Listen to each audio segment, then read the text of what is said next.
SIT విచారణ అనంతరం తెలంగాణ భవన్లో బీఆర్ఎస్ వర్కింగ్ ప్రెసిడెంట్ కేటీఆర్ మీడియాతో మాట్లాడారు. విచారణ పేరుతో వేధించడం తప్ప ప్రభుత్వం చేసేదేమీ లేదన్నారు. జరగనిది జరిగినట్లు లీకులు ఇస్తూ తప్పుదోవ పట్టిస్తున్నారు. ఎవరితోనో కలిపి నన్ను విచారించినట్టు చేస్తున్న ప్రచారంలో వాస్తవం లేదు. ఈ విచారణలో తారక రామారావు తప్ప మరెవరూ రాలేరని, ఏవో కొన్ని పేర్లు చెప్పి వాళ్ళు తెలుసా వీళ్ళు తెలుసా అని అడిగారని తెలిపారు. హీరోయిన్ల ఫోన్లను ట్యాప్ చేశామన్న ప్రచారం నిజమేనా అని అడగ్గా మీకు ఏనట్లు ఫిర్యాదు చేశారని సిట్ అధికారులను ప్రశ్నించినట్టు తెలిపారు. ఇప్పుడు మా ఫోన్లు ట్యాప్ కావడం లేదా అని అడిగితే సిట్ అధికారులు నీళ్లు నమ్మలేరని పేర్కొన్నారు. ఉద్దేశపూర్వక లీకుల్లోని వాస్తవాలు తెలుసుకోకుండా మీడియా ప్రచారం చేయదని విజ్ఞప్తి చేశారు. న్యాయం ధర్మం అందరికీ ఒకేలా ఉండాలని సీఎం రేవంత్ రెడ్డి తన మంత్రులు సన్నిహితుల దోపిడీపై సిట్ వేయాలని కేటీఆర్ డిమాండ్ చేశారు. 2 ఏళ్లుగా తమ అసమర్థ పరిపాలన వైఫల్యాల నుండి ప్రజల దృష్టి మరల్చడానికి ఒకటి తర్వాత ఒకటి ఏవైతే కొన్ని కాలక్షేప కథా చిత్రాలు నడుపుతూ ఉన్నారో ఆ కాలక్షేప కథా చిత్రాల్లో భాగంగా, పరంపరలో భాగంగా ఇవాళ నాకు కూడా ఏదో నోటీసులు ఇచ్చి టెలిఫోన్ ట్యాపింగ్ మీద ఏదో విచారణ చేస్తామని చెప్పి పోలీస్ శాఖ వాళ్ళు పిలవడం జరిగింది. ఆ విచారణకు పూర్తిగా సహకరించి దాదాపు 7-7:30 గంటలు వారు అడిగిన అన్ని ప్రశ్నలకు కూడా సమాధానం చెప్పి నేను మీ దగ్గరికి వస్తూ ఉన్నాను.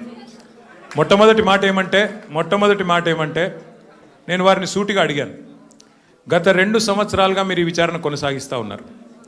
ఈ 2 సంవత్సరాలలో లీకుల మీద లీకులు, ముఖ్యంగా మా పార్టీ లీడర్ల వ్యక్తిత్వ హననం చేసే విధంగా, క్యారెక్టర్ అసాసినేషన్ చేసే విధంగా మీరు ఏదైతే వ్యవహారం చేస్తున్నారో దీనికి బాధ్యులు ఎవరో అని అడిగిన వారు మాకు సంబంధం లేదండి, మీడియా ఏం రాస్తే మాకేం సంబంధం అని చేతులు దులుపుకునే ప్రయత్నం చేసినారు.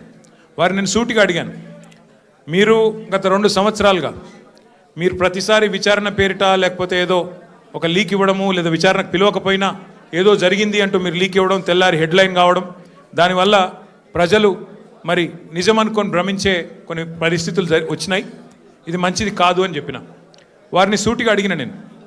మీరు అంటూ ఉన్నారు, పేపర్లు రాస్తూ ఉన్నాయి, కొన్ని యూట్యూబ్ ఛానళ్ళు మరి ఇష్టం వచ్చినట్టు మాట్లాడుతున్నారు.